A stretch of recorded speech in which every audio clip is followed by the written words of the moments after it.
नाम मुकेश मिश्रा है जी और मैं ब्रज पार्टी से हूँ जी। और मैंने पर्चा दाखिल कर दिया था। और पर्चा दाखिल करने के बाद में मेरे एसडीएम साहब से बात हुई, में कोई अनियमितता तो नहीं है? बोला नहीं मिश्रा जी, आपकी टिकट में थोड़े सिग्नेचर डिस्टेंस है तो उसको आपूर्ति पूरी कराओ। मैंने कहा साहब अगर टिकट में वाला कोई गड़बड़ाता है मामला तो क्या होगा? बोले आपका निर्दलीय पर्चा घोषित तो हो जाएगा। तो मैंने कहा ठीक है। मैं तुरंत राष्ट्रीय अध्यक्ष जी को बुलवा रही है, सुभाष छानूमा जी को, और मैंने वो सिग्नेचर करा के पर्चा दाखिल कर दिया। अब मैं बराबर चक्कर लगाता रहा, मैंने सब कोई अनियमितता तो नहीं है? शपथ पत्र में एक एक्स्ट्रा भी लगा हुआ है, इसमें मैं कोई दिक्कत तो नहीं है? बोला नहीं है कोई दिक्कत। तो मैंने कहा अगर दिक्कत हो तो मुझे बता दिया जाए। आज जैसे ही हम लोग सुबह के आए, न तो हमें फ़ोन किया गया है कभी भी, और न ही हमें सूचित किया गया है, और न ही हमें हमारी फाइल दिखाई गई है और हमारा पर्चा निरस्त कर दिया है। क्या मानते हैं आप? मैं इसको मानता हूँ कि बीजेपी सरकार की मिली भगत के द्वारा लोकतंत्र की धज्जियां उड़ाने में महत्वपूर्ण कार्य कर रही है। हमने हिंदू महासभा की तरफ से अपना नामांकन दाखिल किया था। हमको आज 11 बजे बुलाया गया था। हम उससे पहले यहाँ आ चुके थे। हमारा नाम बोलने पे हम गए। पहली बार तो हमसे बोला गया कि आपकी फीस जमा नहीं हुई है। हमने फीस की कॉपी पूरी दिखाई, हमने फीस जमा की है। फिर बोले आपके फॉर्म में कमी है। मैंने आप हमारे लिए बता दो हमारे फॉर्म में क्या कमी है। यहाँ सरासर ऊर्जा मंत्री का दबाव चल रहा है, कोई किसी की सुनने वाला नहीं है। हम यहाँ 4 दिन पहले फॉर्म जमा कर चुके हैं, पूरे कागज हमारे अटेस्टेड हैं, कोई भी बिना अटेस्ट फॉर्म नहीं जमा किया है।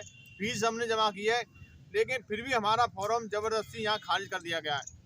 यहाँ कोई सुनवाई करने को तैयार नहीं है। हमने कहा आप ये तो बता दो आरओ साहब, इस फॉर्म में कमी क्या है? हम उस कमी को आप ये तो हम अपने जीवन में ध्यान तो रखेंगे, हमने ये कमी की। यहाँ कोई कमी बताने को तैयार नहीं है। तो फिर हमको रूम आप नामांकन किया था और क्या आज रहा कुछ और? जी मेरा नाम सिद्धांत भाटिया है। मैंने नामांकन भीम आर्मी भारत एकता मिशन आज़ाद समाज पार्टी से किया था, मथुरा वृंदावन विधानसभा 84 से। मेरी माताजी प्रत्याशी के रूप में है। जब हमारा नामांकन 21 तारीख को हुआ, हमने जो बैठे हुए थे आरओ साहब, उनसे पूछा कि पर्चे में कोई कमी तो नहीं है। उन्होंने हमें पूर्ण विश्वास दिलाया कि आपके पर्चे में कोई कमी नहीं है, आप निश्चित ही जाइए और प्रचार अपना चालू कर दीजिए।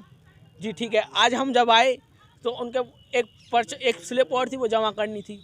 हम 22 को भी आए, 23 को भी आए। ये दोनों दिन इनका कार्यालय विधानसभा 84 का बंद था। जब आज हम 24 को आए हैं 1 बजे, तो हमसे कहा जाता है, उससे पहले मुझे यहाँ पर माननीय श्रीकांत शर्मा जी का एक बिल्कुल ख़ास आदमी, जिसको आप राइट हैंड बोल सकते हो, उनका बिल्कुल ख़ास आदमी आकर मुझको रोकता है कलेक्ट्रेट पे। मेरा ये भाई साथ में था, तो मुझसे कहता है कि आप मथुरा वृंदावन विधानसभा प्रत्याशी हो, आपका समाज जो है वाल्मीकि समाज शहर में, जैसा कि आप सब लोग जानते ही हो, बहुत मजबूत है, 30-35 हज़ार की आबादी में है। अगर आप वहाँ से प्रत्याशी के रूप में लड़ते हो तो शर्मा जी की सीट को नुकसान होगा, आप काफ़ी सारे वोट काट सकते हो, तो शर्मा जी की सीट खतरे में आएगी। आपकी जो भी मांगे होंगी हम उनको पूर्ण रूप से पूरा करने के लिए तैयार हैं, बस आप अपना पर्चा वापस ले लीजिए। मैंने पर्चा लेने से साफ इनकार कर दिया, तो वो व्यक्ति उधर चला गया था। जब मैं वहाँ पहुँचा, उसके बाद अपनी जो कागजी कार्रवाई थी उस पूरी करके, तो वो कहते हैं मुझसे 1 बजे ही मुझसे कहते हैं कि आप आने में लेट हो गए हैं, अब आपका पर्चा नहीं लिया जाएगा। जबकि और लोगों के पर्चे लिए जा रहे थे, मुझसे कह दिया कि आपका पर्चा नहीं लिया जाएगा, आप आने में लेट हो गए हैं।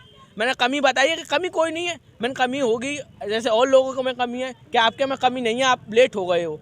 तो मैं ये सीधी श्रीकांत शर्मा जी को डर था, भय था कि उनकी विधायकी इस बार जाने वाली थी। वो तो अभी भी जानी है, क्योंकि मेरा समाज वाल्मीकि समाज, मेरा जाट समाज, 85% बहुजन समाज मेरे साथ पूरे जोरों के साथ खड़ा हुआ है। वो कहीं ना वोट देकर, अगर मैं उनका प्रत्याशी नहीं रहा तो वो लोटे पर वोट देकर अपना वोट खराब नहीं करेंगे। खराब इसलिए नहीं करेंगे, अगर वो वोट देने नहीं जाएंगे तो अगली बार उनका वोट आएगा नहीं। कि आप सब लोग जानते हैं कि अखिल भारत हिंदू महासभा सिर्फ और सिर्फ कृष्ण जन्मभूमि के मुद्दे को लेके एक बहुत बड़ा जन समर्थन चाहती है, और ये बीजेपी को बहुत अच्छे से पता है कि इनको जन समर्थन मिल गया तो बीजेपी का ये मुद्दा उनके हाथ से चला जाएगा। जैसा कि राम मंदिर का उन्होंने मुद्दा लेके एक बहुत बड़ा वोट बैंक इकट्ठा कर लिया।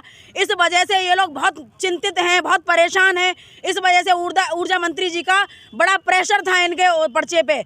हमारा प्रत्याशी 4 दिन से मीडिया के सामने चीख रहा है, चिल्ला रहा है कि मेरे पर्चे पे बहुत बड़ा दबाव है, बहुत बड़ा प्रेशर है। उसके बाद भी आप लोग रिजल्ट देख रहे हो कि इन दी एंड हुआ क्या कि हमारे पर्चे को निरस्त कर दिया गया। ये सब प्री प्लानिंग है, सब प्री प्लानिंग है।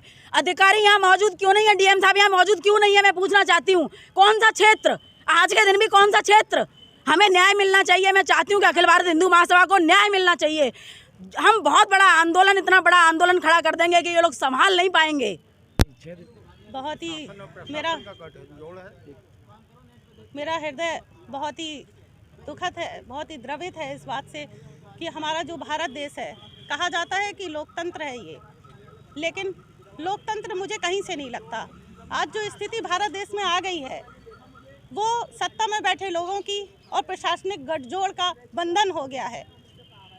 मैं प्रशासन से कहूँगी कि सभी प्रशासन में बैठे अधिकारी सत्ता में बैठे लोगों से गठजोड़ ना करें और निष्पक्ष रूप से सबका साथ दें, क्योंकि मैं आज देख रही हूँ कि जितने भी प्रत्याशी उनकी आपराधिक पृष्ठभूमि भी होती है और अनेकों प्रकार की उनके पास संपत्ति का हो, चाहे वह इनकम टैक्स का हो, बहुत सारी समस्याएं होती हैं, लेकिन फिर भी उनको प्रत्याशी घोषित कर दिया जाता है, उनका पर्चा भर दिया जाता है।